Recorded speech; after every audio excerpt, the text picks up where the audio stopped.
Hi, so I'm just trying to show you how to replace the chip.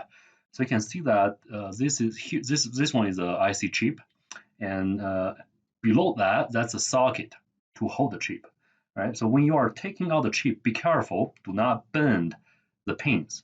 Sometimes you bend it, you can bend it back, but if you bend it too much, there's a possibility you will damage the pin here, which is unfixable. You cannot recover it later on.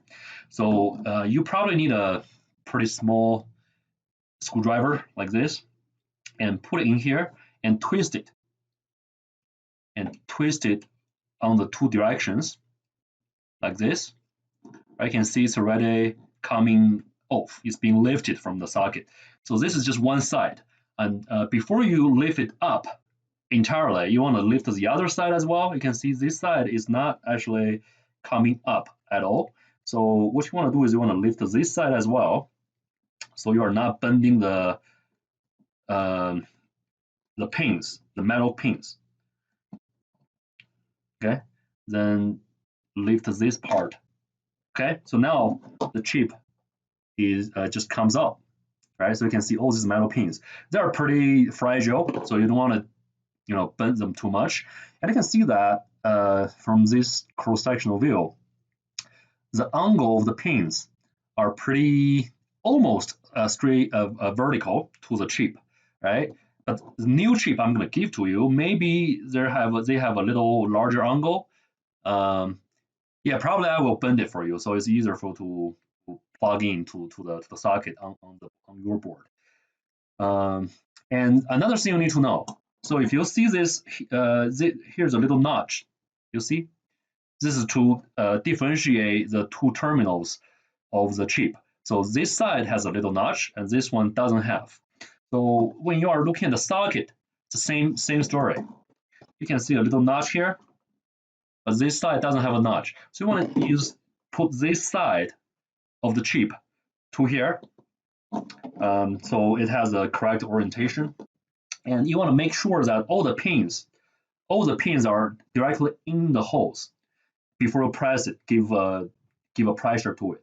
Otherwise, it's going to be so the pin can be inserted to somewhere else. When you press it, it's going to be bent instead of being inserted into the holes.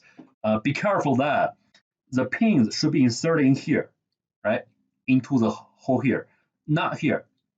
So you can see probably there are two holes, right?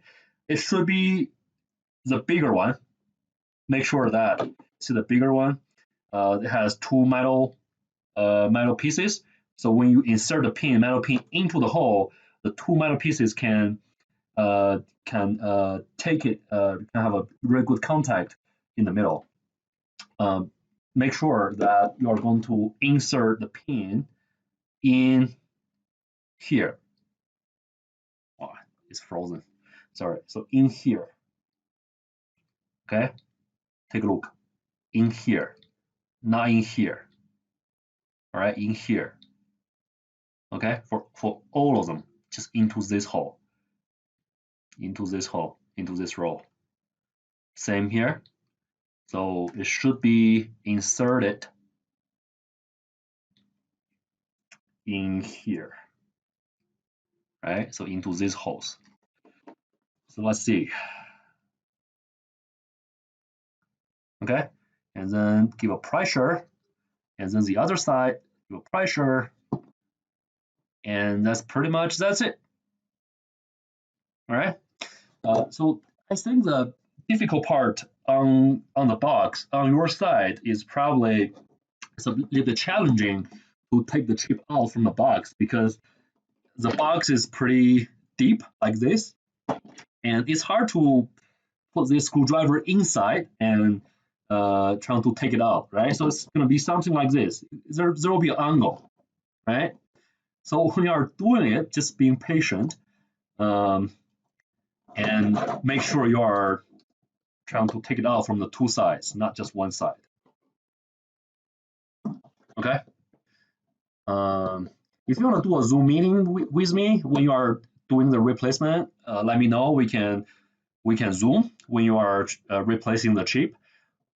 You can also reprogram it, but you have to have one of this board and make all the wire connections, which is I think it's a little bit more complicated. And you don't have this programming board as well because you need this USB and this chip together to program the your board.